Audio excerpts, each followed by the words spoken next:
Hi there. Good morning and good afternoon.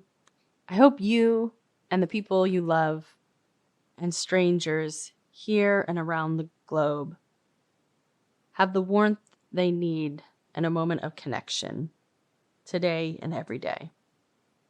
Today is Tuesday, February 4th, 2025. My name is Grover, and this is Grover Reads the News. I have a news update for you. Would you like to hear it? If so, keep listening. If not, I'll offer again soon. And with that, here we go. First up, we have U.S. news about a march to protest deportations. Last Sunday, thousands of people protested ICE's planned deportations with a protest march in downtown Los Angeles. Demonstrators blocked all lanes of Highway 101, causing traffic to be backed up for more than 5 hours. In the first week of Trump's presidency, ICE arrested more than 3,500 people, according to Axios. Outlets around the country report immigrants are often retreating from daily life, including not sending children to school or not reporting to work because they fear ICE detainment and arrest. Brazil is demanding explanations about what they're calling dehumanizing treatment of Brazilian nationals deported by ICE last week. A U.S. plane deporting people to Belo Horizonte made an unscheduled landing on an Amazonian airstrip. There, Brazilian officials demanded the U.S. officials take the handcuffs off of 88 people who were. In related news, Marco Rubio, the new Secretary of State, made an agreement with the president of El Salvador that El Salvador would receive and jail deportees from the U.S. who are of any nationality. They also agreed El Salvador would imprison American citizens convicted of crimes.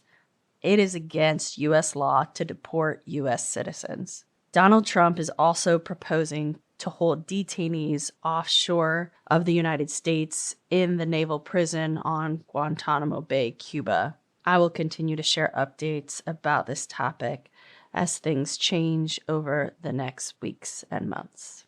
Next, we have transnational news about tariffs. On Saturday, the 47th President of the United States announced tariffs on U.S. three closest trading partners, Mexico, Canada, and China. Washington Post reports the announcement of tariffs drew sharp replies from the leaders of Canada and Mexico, as well as immediate opposition from business and labor groups, which warned of profound upheaval throughout the economy. The proposed tariffs impose a 25% tax on goods from Canada and Mexico and 10% on products from China. Energy products from Canada will also have a 10% charge. Both Canada and Mexican leaders responded with sharp words and counter tariffs, but negotiated agreements in the final hours to temporarily pause the tariffs by meeting Trump's requests to increase military presence on their side of the border, purportedly to block the flow of fentanyl into the U.S. The U.S. pledged to work to stop illegal trafficking of weapons into Mexico as part of the agreement. Canada's administration had already planned a $900 billion border operation that they had announced in December. China responded to tariffs by saying they will challenge U.S. tariffs and the World Trade Organization and imposing higher tariffs on many U.S. products. When these tariffs go into effect, experts estimate that many U.S. goods will cost more, including things like tater tots and frozen French fries, lumber, cars, electronics, toys, sporting equipment, and fruits and vegetables. 40% of fruits and 90% of avocados eaten in the U.S. come from Mexico. Next, we have nature news about the building blocks of life. In 2020, a NASA spacecraft reached a near-Earth asteroid to gather dust and rocks from its surface, and scientists have released their first detailed findings, shedding light on the origins of life, reports Katie Hunt of CNN. The OSIRIS-REx mission returned to Earth more than a year ago, and scientists split up the dirt collected amongst scientists from around the globe. 2 studies released Wednesday revealed the asteroid contained many of the chemical building blocks needed for life, such as amino acids and components found in DNA. They also uncovered minerals and salts crucial to life, including some never before seen in asteroid samples.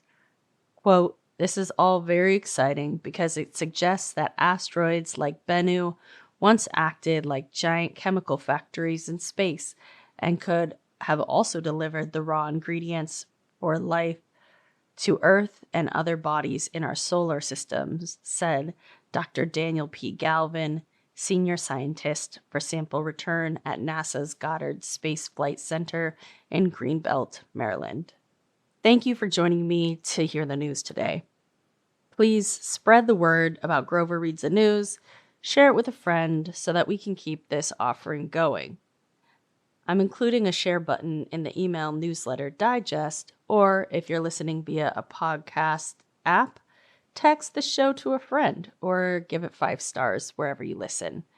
It'll go a long way in ensuring that the time I spend making this show can reach as many people as possible. Thank you to the paid supporters who help sustain this show. If you'd like to become a financial supporter of this offering, head over to groverreadsthenews.substack.com and become a yearly or monthly subscriber. Thank you. We are living through very intense times, and I am often feeling sad, afraid, angry, and worried these days. I hope you're finding ways to care for yourself and others. Today, I sat for a moment watching the treetops sway in the wind, a leadership modeling of sorts from the trees, and I am gathering with people that I enjoy more often than I was in the years before. I'm joining the many who are sharing my time and resources with folks who need it when I can provide it. I hope you're doing something each day to resource you and yours.